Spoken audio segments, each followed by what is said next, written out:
What is it I want you to know? Details of my personal life? Better to concentrate on my career. The work, my accomplishments. In Florence, in Rome, in Venice, and in Naples too. I have shown what an artist can do. Biographers think that they're being complimentary when they say that the daughter of Orazio Gentileschi is as skillful a painter to be found among women. Of course, they are wrong. I'm as skillful a painter as any woman or man. True, I was the first woman ever to be admitted to the Academy of Art and Design in Florence. Just 17 years old when I painted Susanna and the Elders. And just like my Susanna, I too had had the strength of will to resist emotional blackmail. In my 50s, proprietor of the largest, busiest artist workshop in Naples, I always knew what I wanted. Oh, you were expecting someone damaged, someone not in control, someone not yet recovered from the brutality of an attack at 17 and still seeking revenge. That's not me. I'm a free woman. You would find the spirit of Caesar in the heart of this woman, and I swear, for as long as I live, I will have control over my being. My father, the painter Orazio Gentileschi, was a difficult man, obstinate, controlling. But despite my being a woman, my father took me on as his student, confident that I could break into the highly lucrative market, and I did. In a letter to the Grand Duchess of Tuscany, my father extolled how talented I was, saying that after 3 years as his apprentice, I had reached such a level of perfection that he dared to say, "Artemisia has no equal." He is a man prone to violence and known to spend as much time in the tavern as in his studio, but concerned for the honor of his family after what he perceived to be damage to his property. My father gave me in marriage to a Florentine painter, Pier Antonio Stiatesi. There were nasty things said about my husband, that he was good for nothing. That's not true. Pier Antonio was a fine painter who understood the art business. A few weeks after we were married, we moved to Florence, where everybody knew what had happened to me in Rome. But my reputation as a gifted artist was winning me favor with the Medici family, and the Grand Duke's patronage ensured my entrance into high society. Listen, to marry, if a girl is not a virgin, she's not considered a suitable partner, unless there's a substantial dowry. My father did offer a dowry, but he was not a wealthy man. He had to pay in installments. But the family of Pier Antonio agreed to the terms. Well, I was a working artist after all, who could bring in necessary cash and commissions. And in time I was able to set up my own studio in Florence. It was an intensely creative period of my life. I was pregnant for most of the 5 years that we lived in Florence. But of all of my 5 children, only one of my daughters survived beyond childhood. I drowned my sorrows, my devastating grief, in work. Did I love my husband? It's irrelevant. Was I faithful to him? What can I tell you? I fell in love with a Florentine aristocrat, His Lordship Francesco Maria Maringhi. I lost all control to that passion, just like Danae in the ancient Greek myth. Oh yes, I knew in my cells how to paint her. And just like Venus, whom I also painted, I took so much pleasure in Francesco's affection. Oh, what? You're not convinced that I was overwhelmed with love for the wealthy nobleman? You think perhaps it was my ambition that led me to seduce a man with power and cash. Listen, painters incur huge costs. Materials take an enormous bite of our budget. We were frequently short of funds. I took on more and more commissions. I became a prolific painter of portraits. I did 7 paintings for the Medici family. But problems arose, and unable to finish on schedule a painting which the Grand Duke had commissioned and for which he had given me an advance,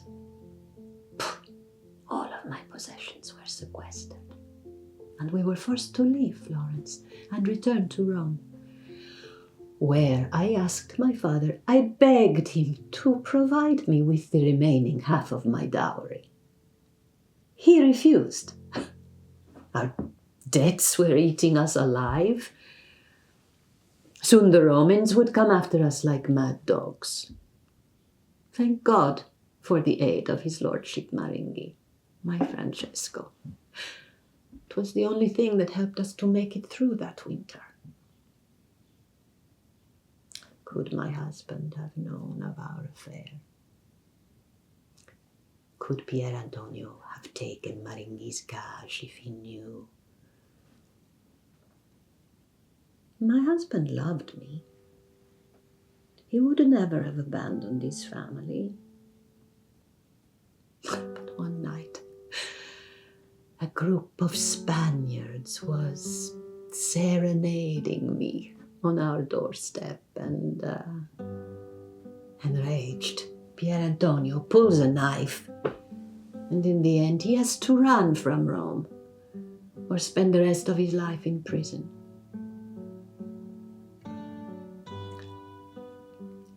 Art collectors. They are quick to prefer my nudes to those of my male contemporaries because the figures on my canvases are more beautiful, they're more natural. Being a woman, I produce works that are more realistic, without bodies with anatomical errors. The papal court had placed a ban on the painting of naked bodies, unless strictly for religious or moral purposes. But this ban has been removed. Botticelli's Venus broke with tradition. Male patrons ask for nudes for their private homes. We oblige. I am known as the painter of nudes. But that's not the secret of my success. No, I have the skills and the creative impetus to retell old stories in an invigorating and original manner. Like Caravaggio, the master, I have a command of chiaroscuro. The juxtaposition of light and shadow on my canvases is unparalleled. Being a woman, I can get under the skin of the women that I paint. Fierce, strong, independent women who are vulnerable as well. I am one of them, and they have my features. Beneath every layer, every brushstroke, it's always me. You would think that my meteoric rise in the art communities of the cities that I lived in would have made me rich, but it has not. I have to close my studio in Naples for lack of funds. All right, shall I tell you what it was that happened years before in 1611? Rumors abounded then, and still do, that I wasn't raped, but seduced. My father took that scoundrel, Agostino Tassi, his colleague, to court, where, to ensure the truth of my testimony, I was put to the torture of the thumbscrew. I told the judge exactly what had transpired. Agostino came in. He found me while I was painting. Too much painting, he says. He throws me onto the bed, knee between my thighs. I tried to scream. I couldn't. A hand over my mouth. I scratched his face. I pulled his hair. I scratched his...